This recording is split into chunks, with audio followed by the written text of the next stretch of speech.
Patay na muling nabuhay at ilog na nangunguha raw ng bata.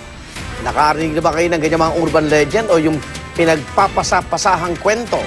May mga totoong pangyayari palang posibleng pinagbatayan ng mga kwentong yan. Pero ang paliwanag, hindi naman kababalaghan. Narito ang report. Makapanindig balahibo ang kwento ng mga sepulturero ng sementeryo nito sa GMA News noong 2010.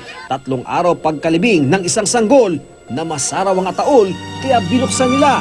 Nang hawakan nila ang balambot pa raw na labi ng bata, ang mata nito bumukas ng bahagya. Sabi ng doktor, insidente lang ito ng tinatawag na muscle twitching o paggalaw ng muscles.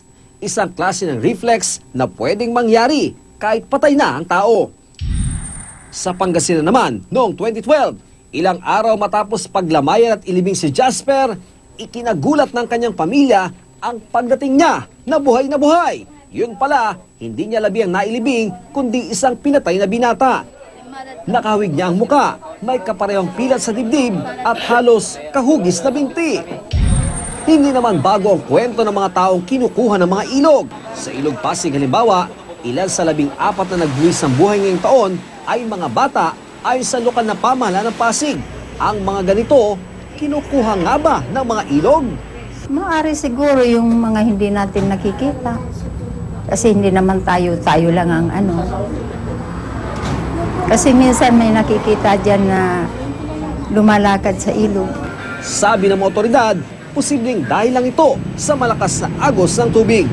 Kasi minsan, hindi mo naman masasabi na stable talaga ang ilog. Kahit sabihin mong walang pag-ulan, hindi natin masasabing ganun kung stable. Sa isang sementeryo sa Malabon naman, paksa lagi ng katatakutan tuwing undas ang rebultong ito. Demonyong tila nagtagumpay laban sa anghel na si Saint Michael. Sabi daw, yung aso, binaril yung aso. Nilibing. Nga demonyo yung kwan. Yung alin? Yung may-ari. Oo. So, na-demonyo yung may-ari. Ano po daw nangyari? Wala, pinatay nila kasi meron silang nakakita doon sa loob ng bahay. Totoo ngang may nakalibing sa ilalim ng estatwa, si Don Simeon, relihiyosong tao, ayon sa kanyang apo. Kastila nagdala ng mga santo rito eh. Kasi pinahirap, alam ko niyan, pinahirap ng Kastila. Yan, lolo ko.